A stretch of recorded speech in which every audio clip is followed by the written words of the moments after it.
नमस्कार, बहुत स्वागत है आप सभी का। नमस्कार, मैं हूं अनुराग दीक्षित और मैं हूं आपके साथ अमृता गर्ग। और न्यूज नेशन लगातार कोशिश कर रहा है सनातन के हर उस पहलू को आप तक लाने की हमारी खास पेशकश के जरिए। और आज स्टूडियो से निकलकर हम पहुंचे हैं मथुरा और यहाँ हम मिलेंगे स्वामी अनिरुद्धाचार्य जी से।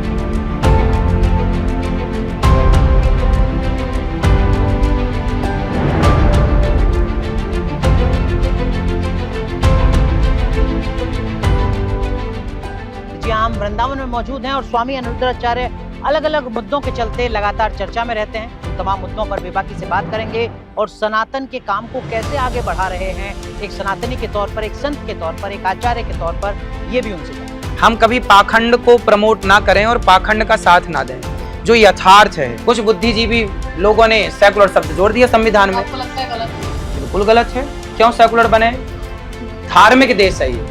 नारियों को ना कुछ पुरुषों ने भड़का दिया कि आप ना थोड़े कम कपड़े पहनो। विवाह जब हो तो ब्राह्मणों का विवाह ब्राह्मणों में ही हो। मैं अपने हक की बात कर रही हूँ। तो हक क्या चाहते हो? निर्वस्त्र होकर घूमना है आपको?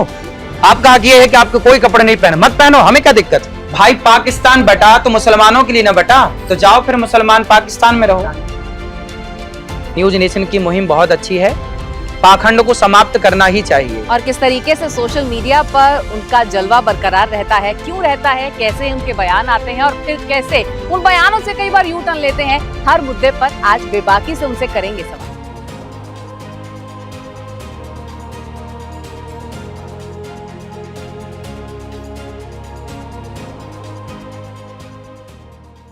अनिरुद्धाचार्य महाराज एक कथावाचक, एक धर्माचार्य, काम धर्म कर्म का प्रचार प्रसार, लोगों को अध्यात्म की सीख देना। लेकिन अब ये कथावाचक बन गए हैं विवादों के महाराज।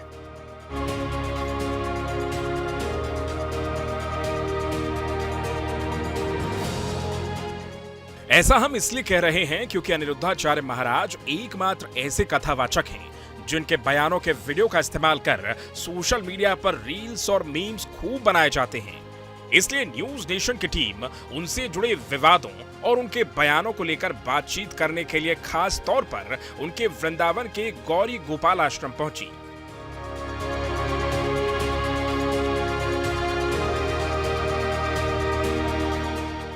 न्यूज नेशन की टीम यूं तो पहुंची थी अनिरुद्धाचार्य महाराज से उनके विवादित बयानों पर सफाई मांगने, लेकिन इस खास बातचीत में महाराज ने कई ऐसे बयान दिए जो एक खास वर्ग की भावनाओं को आहत कर सकते हैं, क्योंकि उनका मानना है कि भारत सिर्फ सनातनियों का देश है।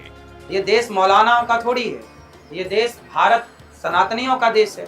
तो मौलानाओं के हिसाब से चलेगा ये देश, कि सनातन के हिसाब से चलेगा? सनातन और सद्भाव का संदेश देने वाले अनिरुद्धाचार्य महाराज के बयान को सुनकर आप हैरान रह जाएंगे। उनका कहना है कि गैर हिंदुओं को देश में सिर्फ अतिथि और शरणार्थी बनकर ही रहना चाहिए। क्यों कह रहे हैं कि ये देश मुस्लिम का भी है? भाई मुस्लिम का देश तो पाकिस्तान है, वो मेहमान ही थे, मेहमान ही है। भाई पाकिस्तान बटा तो मुसलमानों के लिए ना बटा, तो जाओ फिर मुसलमान पाकिस्तान में रहो। बिल्कुल शरणार्थी ही है ये। आप तो ये भारत माँ की जय नहीं बोल रहे हैं। हाँ, तो फिर जहाँ तुम्हारे धर्म में लीगल अच्छा हो वहाँ जाओ ना, फिर यहाँ। इतना ही नहीं, अनिरुद्धाचार्य महाराज उन लोगों में भी शामिल हैं जिनका मानना है कि भारत की स्थिति बांग्लादेश जैसी हो गई है और इसके लिए वो एक खास वर्ग को इसका जिम्मेदार मानते हैं। बहुत सारे भारत के राज्यों में हिंदू अल्पसंख्यक हो गया, आप खुद इस बात को जानते हैं, पत्रकार हैं। तो आप कह रहे हैं ये खतरा हो सकता है आने वाले हो सकता क्या, हो चुका। आप बना लो उनके मोहल्ले में घर, रह लो आप 1 महीना, बताओ हमें रह के ना भाग जाओ। किसका कसूर मानते हैं? उन्हीं का कसूर है जो गला काटने की बात करते हैं। और इसलिए कथावाचक अनिरुद्धाचार्य चाहते हैं कि भारत के संविधान से सेकुलर शब्द को हटा दिया जाए। कुछ बुद्धिजीवी लोगों ने सेकुलर शब्द जोड़ दिया संविधान में। आपको लगता है गलत है? बिल्कुल गलत है। क्यों सेकुलर बने? धार्मिक देश है ये। अनिरुद्धाचार्य के कुछ और ऐसे सुलगते बयान और इस पर उनकी सफाई आपको सुनाएंगे, लेकिन उससे पहले हम आपको गौरी गोपाल आश्रम का वो वृद्धाश्रम दिखाते हैं जहां करीब 300 बुजुर्ग माताओं का ख्याल रखा जाता है। अनिरुद्धाचार्य महाराज के साथ हम वृद्धाश्रम की महिलाओं से भी मिलेंगे और उनका हाल भी जानेंगे।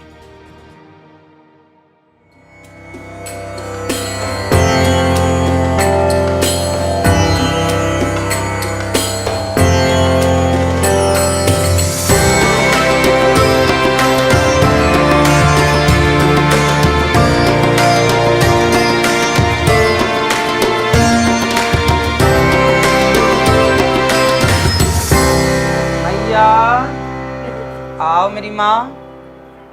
राधे राधे राधे। कैसी हैं आप? बहुत अच्छे हैं।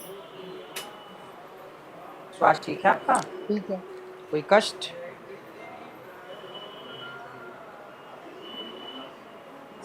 आप लोगों के यहाँ कोई तकलीफ तो नहीं? सब आनंद है? सब आनंद है। ये बच्चों को आशीर्वाद दीजिए, ये भी खुश रहें। रो क्यों रही हैं आप? खुश रहो मेरे बच्चे। रो क्यों रही नहीं हैं? हो रही हैं आप? सब ठीक है?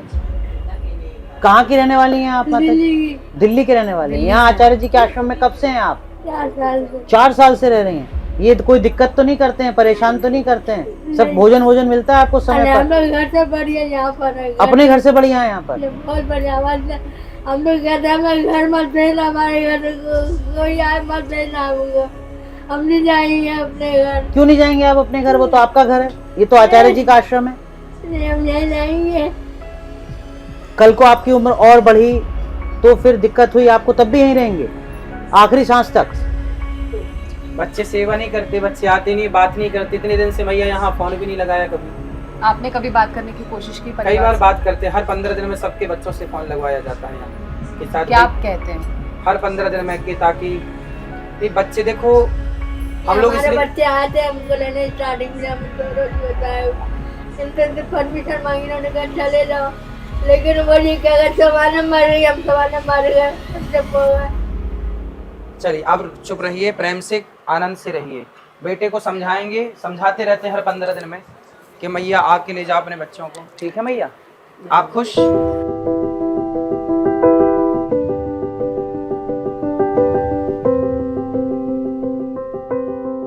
मैया सब आनंद, खुश हैं?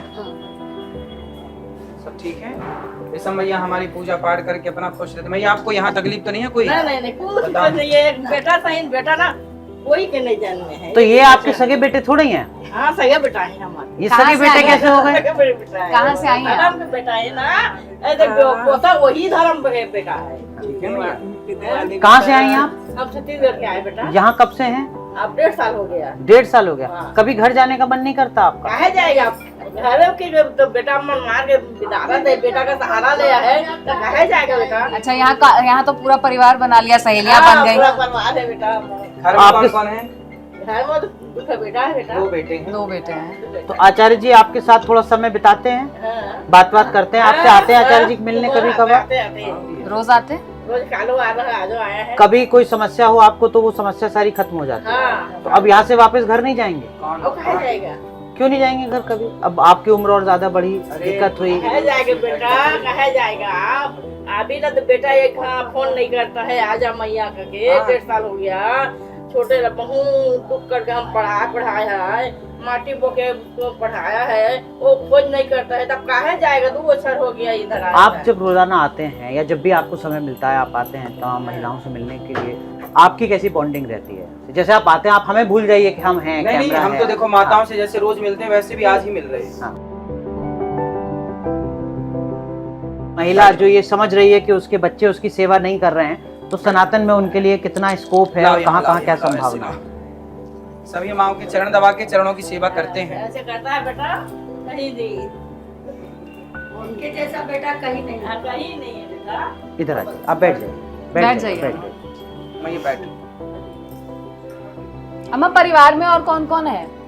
2 बेटा है बेटा, बेटी नहीं है। बेटी नहीं है। और लेकिन एक चीज आचार्य जी मुझे बताइए, अभी जैसे आपने एक बेटे से बात करी कि अपनी मैया को लेकर जाओ जो रो रही थी मैया, अब सनातन तो ये कभी नहीं सिखाता कि आप अपने जो बुजुर्ग हैं उनका अपमान कीजिए, उनको घर से निकाल दीजिए, उन पर हाथ उठाइए, या बुजुर्ग आपके होते हुए रो रहे हैं, ये क्या सनातन नहीं कलयुग की सिखाता। झलक है क्या, या समाज कैसे इस तरीके से दूषित हो रहा है? सनातन नहीं सिखाता, ये मैं काले की शिक्षा नीति सिखाती है। मैं काले कहाँ से आ गया इसमें? क्यों? भारत में शिक्षा नीति किसने लागू की? मैं काले दिन फिर तो उसने तो लागू की कि गा से गधा पढ़ाओ, उसी तो ने लागू की कि इस तरह की गतिविधि। हमारे यहाँ क्या होता है, हमारे यहाँ वेद में पढ़ाया जाता है मातृ देवो भव, पितृ देवो भव, अतिथि देवो भव, आचार्य देवो भव। अब बताइए किस सिलेबस में ये पाठ है? पहली से लेकर के आप पूरे कॉलेज का पूरा सिलेबस उठाइए, मातृ देवो भव कहाँ पढ़ाया जा रहा है? जब मातृ देवो भव नहीं पढ़ाया जाएगा तो क्या पढ़ाया जाएगा? जब मातृ देवो भव नहीं पढ़ेंगे बच्चे तो फिर माँ के प्रति सम्मान और श्रद्धा कहाँ से आएगी? पर लेकिन लेकिन ये आचार्य तो जी एक इंसान जिज्ञासा को- मेरे मन में मैकाले ने हाँ, ऐसी शिक्षा नीति लागू कर दी जो कि भारतीय शिक्षा से बिल्कुल मैच नहीं करती। हमारे यहाँ वेद पुराण दर्शन जो हमारा विज्ञान था, अब देखिए हमारे यहाँ वैदिक गणित है। वैदिक गणित, आज विज्ञान के पास जो गणित है वो गणित इतनी कारगर नहीं है जितनी वैदिक गणित है। अब देखिए ना, आज के 100 साल पहले भी हमारे वैज्ञानिकों को मतलब ऋषियों को पता था कि चंद्र ग्रहण कब पड़ेगा, सूर्य ग्रहण कब पड़ेगा। आज तो सैटेलाइट से देखा जाता है, माइक्रोस्कोप से देखा जाता है। पहले तो नहीं था माइक्रोस्कोप और सैटेलाइट, फिर क्या चंद्र ग्रहण का हमें पता नहीं था? क्या हम गणना नहीं जानते थे कि ग्रह कितने हैं? क्या पृथ्वी से सूर्य की दूरी तुलसीदास जी ने नहीं कही? सारा साइंस से। क्या हमारे पुष्पक विमानों का जिक्र नहीं था? क्या हमारे यहाँ परमाणु जैसे ब्रह्मास्त्र का, सुदर्शनास्त्र का जिक्र नहीं था? क्या नहीं था? पर मेरी तो- दो बातें, पहली बात तो ये, माफ जी। कीजिएगा, तो पहली बात तो ये कि मैकाले को खत्म हुए तो 75 साल हो गए इस देश में, हम अमृत काल मना रहे हैं अंग्रेज आजादी भी तो का। मर गए, आपको नहीं लगता अंग्रेज भी कि तो चले अब गए, तक तो वो लेकिन शिक्षा अंग्रेजी नीति तो बदल है। जानी चाहिए थी? अब तक वो शिक्षा नीति बदल जानी चाहिए देखिए, थी। ऐसा 75 है। साल हो गए। शिक्षा और नीति- दूसरी बात इसी से जुड़ी, मैकाले आया लगभग 250 साल पहले, 200 साल पहले। सनातन संस्कृति तो अनादिकाल से हजारों साल पुरानी है। ऐसा कैसे हो गया कि एक व्यक्ति की शिक्षा नीति की वजह से अगले 200-250 साल जो पूरी सनातन की पीढ़ी है वो बर्बाद हो गई? अंग्रेजों ने क्या कहा था कि हम देश को गुलामी से आजादी मिल जाएगी, लेकिन जो मानसिक गुलामी है वो आपको 150-200 साल तक करनी ही पड़ेगी, क्योंकि इस तरह की शिक्षा हमारे यहाँ थोप दी गई जो शिक्षा हमारे काम की नहीं। अब बताइए, पहले पढ़ाया जाता था गा गणेश का, अब पढ़ाया जाता है गा गधे का। इस गधे को पढ़ के आप क्या गणेश जैसे पुत्र बन पाओगे? हमारे यहाँ पढ़ाना किसको चाहिए? राम के चरित्र को पढ़ाओ तो बच्चे चरित्रवान बनेंगे। आज मैकाले की शिक्षा पाके तो बच्चे लिवन में रहना सीख रहे हैं। लिविन में लेकिन नहीं रहना आचार्य जी चाहिए। यहाँ एक बात मुझे ये अब लिवन बताइए, में रहते हैं अगर तो किसकी शिक्षा से? मैकाले की। यदि हमारी शिक्षा भारतीय शिक्षा परंपरा से रहते तो राम जैसा चरित्रवान न बनते। हमारे यहाँ राम कैसे बने चरित्रवान? लेकिन राम के साथ रावण भी तो आ रहे हैं ना, हमारे पुराण इसलिए उसके तो- बारे में मेरी बात सुनिए। अगर आप कह रहे हैं कि ग से गणेश और ग से गधे का अंतर पता नहीं होगा, तो कैसे पता चलेगा कि गणेश सर्वोत्तम है? कैसे पता चलेगा कि राम सर्वोपरि है अगर रावण के बारे में जानकारी नहीं होगी? अच्छे और बुरे का फर्क जानने के लिए अच्छा और बुरा दोनों के बारे में पता होना चाहिए। विवेक का काम कहाँ रह गया अगर आप कह रहे हैं कि उसके बारे में जागृति नहीं होनी चाहिए? पता तो होना चाहिए, लेकिन बनना तो राम ही है। बच्चे तो रावण बन रहे हैं। रावण के बारे में भी पता हो, राम के बारे में भी, पर बनना राम है। पक्ष में राम के रहना, ना कि रावण के। तो वो तो विवेक बताएगा ना आचार्य जी आपका। तो विवेक कहाँ से आएगा? मैकाले की शिक्षा से विवेक कहाँ आता? बिनु सत्संग विवेक ना हुई। जब तक भारतीय दर्शन, भारतीय शिक्षा नहीं आप फॉलो करते तब तक विवेक जागेगा नहीं। आज जो लड़के लिवन में रह रहे हैं, आज जिन बच्चों ने अपने माँ बाप को घर से निकाल दिया, क्या विवेक था? इनके बच्चों ने ये पढ़ा होता कि मातृ देवो भव, तो ये कभी ना निकालते अपनी माँ को। पर लेकिन लिविन में रहना, आपके जो आलोचक हैं वो कहेंगे कि साहब आप तो इस तरीके के जो अनकॉन्स्टिट्यूशनल चीजें हैं वो सब बातें कहते हैं। उनका हक, उनका जीवन, उनकी आजादी, वो अपने हिसाब से जी रहे हैं। आजादी, आचार्य जी कौन होते हैं जो लिविन पर सवाल खड़ा सही आप करें? ठीक कह रहे हैं कि हम कौन होते हैं, बात ठीक कह रहे हैं। लेकिन देखिए, आजाद तो था रावण, क्या राम आजाद थे? राम आजाद नहीं थे, राम मर्यादा के बंधन में थे। रावण आजाद था। जो आजाद होगा वो रावण बनेगा। शूर्पणखा आजाद थी। यदि स्त्री आजाद हो गई, जो मर्यादा के बंधन को नहीं मानती, संस्कारों के बंधन को नहीं मानती, तो वो क्या बन जाएगी? शूर्पणखा। और पुरुष आजाद हो गया जो मर्यादा को नहीं मानता, तो वो रावण हो जाएगा। इसलिए सीता जिस बंधन में थी मर्यादा के, और राम जिस बंधन में थी मर्यादा के, हमको भी उसी बंधन में रहना चाहिए। इससे जुड़ी दो बातें हो गई। आप ही के बयान जिसपे आपकी आलोचना होती है, आपने कहा महिलाओं को नौकरी नहीं करनी चाहिए, जो उसका भावार्थ था, क्या वो इसी संदर्भ में? ना, वो अलग बात थी। वो लोग क्या हमारे यहाँ आधी अधूरी बात सुनते हैं ना, आधी अधूरी बात सुन के लोग राम को भी बोल देते हैं कि राम ने सीता माँ को क्यों निकाला, सीता माँ पे लांछन लगा देते हैं आधी अधूरी। वो भी आप ही के एक बयान को कोट करते हैं। आपने कहा कि सीता माँ सुंदर थी इसलिए उनका हरण हो गया, वरना हरण नहीं होता। ऐसा है, वो बातें जो कही गई है ना, वो मैकाले की शिक्षा पढ़ने वाले नहीं समझ पाएंगे। मैं पढ़ता हूँ वेद और पुराण, तो जो मेरी बात समझेंगे, मेरी बात समझने के लिए थोड़ा बुद्धि होनी चाहिए। अब आजकल जो बच्चे हैं जो तर्क करते हैं, उनके पास उतनी समझ तो है नहीं, तो मूर्खों से क्या माथा लड़ाएं? क्या तात्पर्य क्या था आपका? सीता के मैं भी तो संदर्भ में समझना चाहती हूँ, क्योंकि एक महिला महिलाओं की को दिक्कत है कि आप उनके और ये सुंदर कपड़ों भी पर है। टिप्पणी करती हैं। आप कहते हैं कि ये देखिए, नहीं पहनना अमृता चाहिए। अमृता महिलाओं सुंदर भी पर- हैं और अमृता जॉब भी करती हैं। देखिए, जॉब करना बुरा नहीं है। महिलाओं का सम्मान जितना हम कर पा रहे हैं आज शायद आप भी ना कर पाए।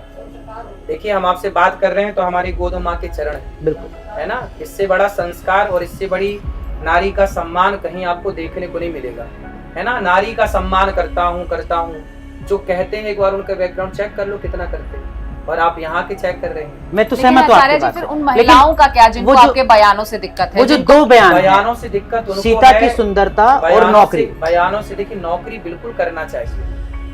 किस स्थिति में करना चाहिए, कब करना चाहिए? सरकार भी तो कहती है, जब आप प्रेग्नेंट होते हैं तो सरकार कहती है कि आप 9 महीने का रेस्ट करिए, 10 महीने का रेस्ट करिए, 1 साल की छुट्टी लीजिए। आजकल तो सरकार ने नियम भी बना दिया है कि सरकारी जॉब अनिवार्य है। तो आपको कुछ महीनों की छुट्टी। क्यों? क्योंकि उस समय आप बच्चे को देख पाएंगी, बच्चे को दूध पिला पाएंगी, बच्चों का लालन पालन कर पाएंगी। क्या एक नारी की जिम्मेदारी नहीं है कि वो अपने बच्चे का ध्यान रखे? क्या एक नारी की जिम्मेदारी नहीं है कि वो अपने सास ससुर का ख्याल रखे? है ना। नौकरी करना बिल्कुल, बचे हुए समय में काम कर लीजिए, पर काम से ज्यादा परिवार को महत्व दीजिए। क्योंकि हमारे यहाँ पति पत्नी 2 हैं और हमारे ऋषियों ने सब बांट रखा है कि बाहर का कार्य कौन करेगा, भीतर का कार्य कौन करेगा, कौन व्यक्ति क्या कार्य करेगा। प्रकृति ने भी बांटा है। और पर अब तो संविधान का दौर है, बराबरी का हक है सबको। देखिए, अब तो जब महिला और पुरुष दोनों बराबर हैं, 1950 ये और मैं सुनिए, दोनों बराबर हैं। संविधान 1950 में लागू हुआ 26 जनवरी जी जी। तो क्या उसके पहले सृष्टि नहीं थी, संसार नहीं था, आप नहीं थे, हम नहीं थे? क्या उस समय आपके माँ बाप नहीं थे? क्या उस समय लोग खाते नहीं थे, पीते नहीं थे, बच्चे पैदा नहीं होते थे? क्या नहीं था? संविधान के पहले क्या दुनिया नहीं थी? संविधान बना तो ही दुनिया प्रकट हुई। तो मेरा बतौर महिला काम करना गलत है? बिल्कुल करना चाहिए काम। लेकिन इनकी शादी लेकिन अगर हो जाए मेरी तब? शादी हो जाए तो जब आप प्रेग्नेंट होंगी, जिस दिन डिलीवरी होगी उस दिन रेस्ट करेंगी, काम करेंगी। तो लेकिन उन 9 महीनों में तो मेरी इच्छा होगी ना, अगर मैं बच्चे को ठीक से कैरी कर पा रही हूँ और मैं नौकरी भी कर पा रही हूँ तो मैं करूंगी। वो तो मेरी भी तो आजादी है ना कि सरकार नौकरी का है, फिर छुट्टी क्यों दे रही है सरकार? फिर सरकार से बोले कि छुट्टी रद्द करिए। बहुत सारी महिलाएं आचार्य जी हैं जिनके शरीर उनका साथ नहीं देते। वो अगर या तो प्रेगनेंसी संभाल सकती हैं या वो नौकरी संभाल सकती हैं, लेकिन अगर कोई आप इस सक्षम बात से है सहमत है ना? तो वो शरीर वही तो के हम कह रहे ऊपर हैं, निर्भर वही तो हम करता है कह ना। रहे हैं। उस पे आप सामाजिक बाधा नहीं लगा सकते। वो मेरे शरीर की सामर्थ्य है कि मेरा शरीर अगर सामर्थ्य है, वो कर सकता है नौकरी भी और बच्चा भी संभाल सकता है, तो वो संभालेगा। अगर वो सामर्थ्य नहीं है, देखिए फिर तो स्थितियां ये करती हैं कि झांसी की रानी ने पीठ में बच्चे को बांधा और लड़ाई लड़ी। फिर तो सिचुएशन जब आएगी तो सब करना ही पड़ता है। फिर तो झांसी की रानी पीठ में बांधी थी बच्चे। आज मजदूरों को देखिए कि वो कितनी स्त्रियां के सिर पे तसला होता है, विकट परिस्थिति है ना, और पीछे बच्चा बंधा होता है। और वही झांसी की रानी है तो- जिनके लिए कहा जाता है खूब लड़ी मर्दानी, वो तो अरे झांसी भगवान, वाली रानी हम तो आपसे कह रहे हैं जूझू ना बनो, झांसी की रानी बनो। हाँ।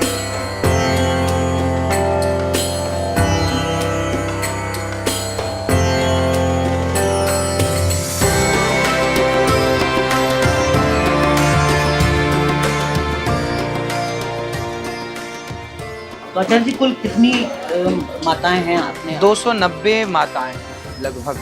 आचार्य जी क्यों आपको लगता है कि सिर्फ मैं काले दोषी है? ये तो समाज का पतन है ना। भगवान आज से 200 साल पुरानी एक गलती जब के तक- सहारे हम जी रहे हैं आजादी के 75 साल बाद भी। जब तक आपको लगता है ये थे- न्यायोचित है? जब तक गुरुकुल थे इस देश में, तब तक एक भी वृद्धाश्रम नहीं था।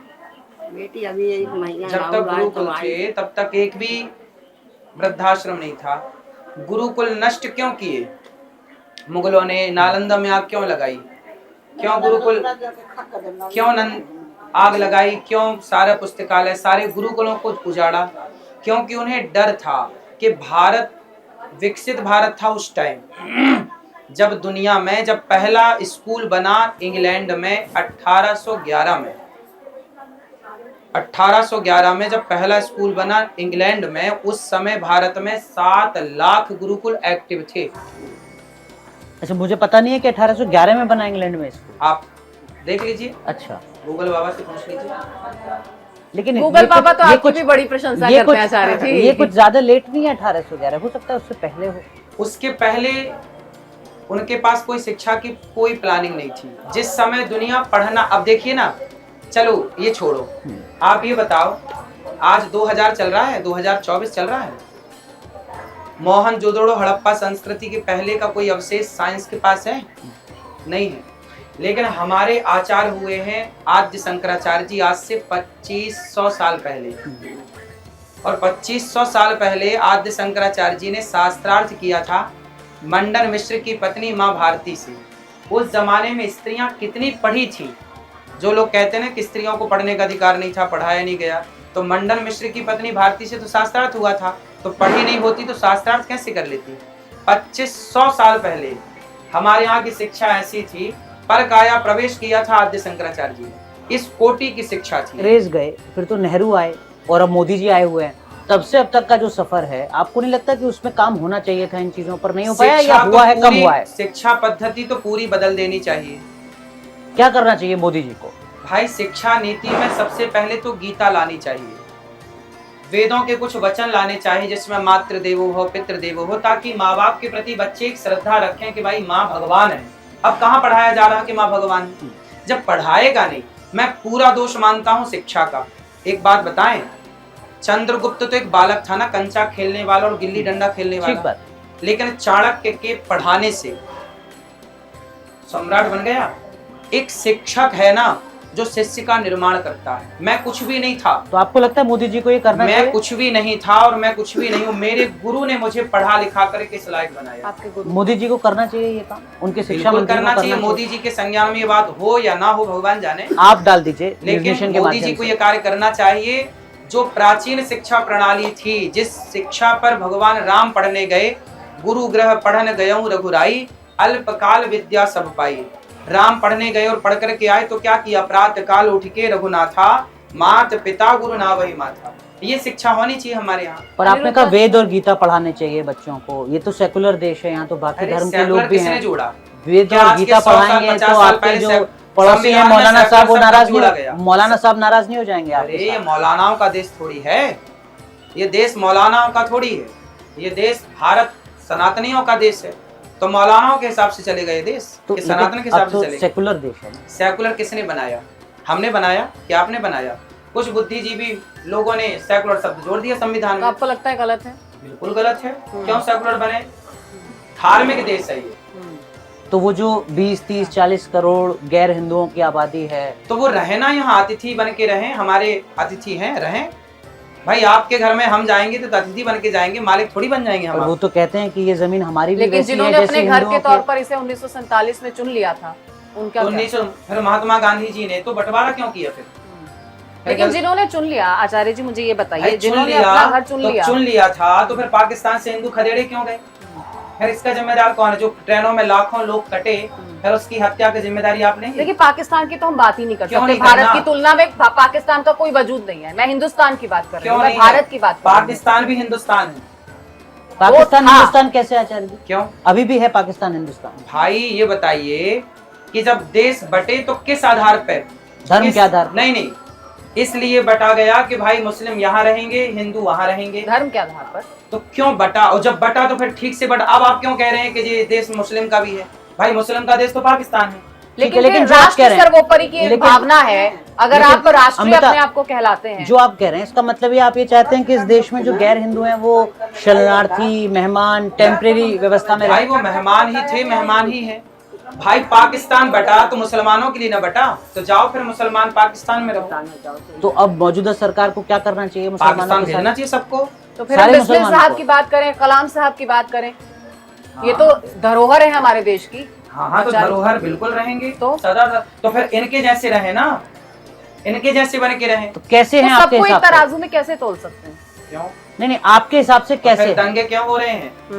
तो दंगे रुकवाइए। फिर हिंदुओं के गले क्यों काटे जा रहे हैं? तो फिर आप सबको रुकवाइए। ये नहीं कह सकते ना कि सब शरणार्थी हैं। सब ही शरणार्थी हैं, क्यों नहीं रहेंगे? आपके घर में हम जाएंगे तो हमारे चलो करवा दो, हमारे अपने घर अगर हमारा किसी नाम। ने भारत को अपना घर चुना है अब हम 47 आपके घर में, आएंगे अच्छा तो आप अपने जी। घर मेरे नाम कर देना। बिल्कुल आइए, आपका है ना? स्वागत है। और फिर आप जाना बाहर में। आइए, आप अपना आचार्य जी, स्वागत है। आचार्य जी जो आप बात करें वो बहुत बड़ी बात है। आप करें कि संविधान से सेकुलर शब्द भी हटाना चाहिए, जो आप करें इसका मतलब ये हुआ जिसने जैसे जोड़ा, सेकुलर उनके जोड़ा नाम बताओ किसने जोड़ा? तो गांधी सरकार में जोड़ा गया। तो गांधी जी ने तो बांटा था, तो गांधी जी ने तो बांटा देश को, तो काहे ठीक से नहीं बांटा गांधी जी ने? फिर गांधी जी से बांटना नहीं आया ठीक तो से। सेकुलर शब्द संविधान से हटना चाहिए बिल्कुल हटना चाहिए। और क्यों? मुसलमानों को शरणार्थी की तरह रहना चाहिए। बिल्कुल शरणार्थी ही है ये, रहना क्या चाहिए? लेकिन जिन्होंने शरणार्थी आजादी के लिए अपनी कुर्बानियां दी, तो बहुत जो सारे दी तो मुसलमान भी भाई अब तो ये भारत माँ की जय नहीं बोल रहे हैं। जो बोल रहे हैं उनका क्या कसूर? हाँ तो जो बोल रहे हैं वो रहे नहीं, वो कह रहे हैं कि हमारे धर्म में इसका वो नहीं है, हाँ तो प्रावधान फिर नहीं। जहाँ तुम्हारे धर्म में लीगल अच्छा हो वहां जाओ ना, फिर वो यहाँ कह रहे हैं काहे? हम मूर्ति पूजा नहीं करते हैं। हाँ तो जहाँ नहीं करते वहां जाओ, हम तो लोग करते हैं, तो हम लोगों के साथ क्यों रह रहे हैं? फिर वहां जाए जहाँ पे नहीं होती, अपने अपने लोग एक साथ रहे, हम लोग जो करते हैं मूर्ति पूजा हम लोग एक साथ रहेंगे। तो फिर वसुदेव कुटुंबकम का कॉन्सेप्ट क्या तो है? भाई हम तो तैयार हैं गले लगाने को, हम तो कहते हैं कि रघुपति राघव राजा राम आप तो सबको कह रहे हैं समझ- चले जाइए। तो भाई जब मान नहीं रहे हैं आप हम्म। तो क्या करें नहीं, मैं तो मान रही हूँ गुरुजी। फिर? तो आपको लगता है कि अगर ऐसे ही हालात बने रहे तो जो एक वर्ग है वो कहता है कि देखो जो स्थिति आज बांग्लादेश की है वैसी स्थिति कभी भारत की भी हो सकती है, हो सकती आपको क्या, ऐसा हो डर गई, सताता है? हो सकती क्या, बहुत सारे भारत के राज्यों में हिंदू अल्पसंख्यक हो गया, आप खुद इस बात को जानते हैं, पत्रकार हैं। तो आप कह रहे हैं ये खतरा हो सकता है आने वाले हो वक्त सकता में? क्या, हो चुका। आप बना लो उनके मोहल्ले में एक घर, रह लो आप 1 महीना, बताओ हमें रह के तो ना उसमें भाग किसका जाओ। कसूर मानते हैं?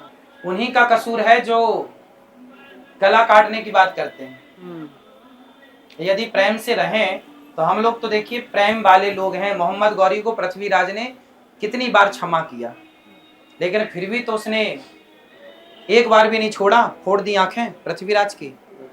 फिर हम तो क्षमा वाले लोग हैं, क्षमा करके रखे तो आप तो छाती पे चढ़ रहे हो।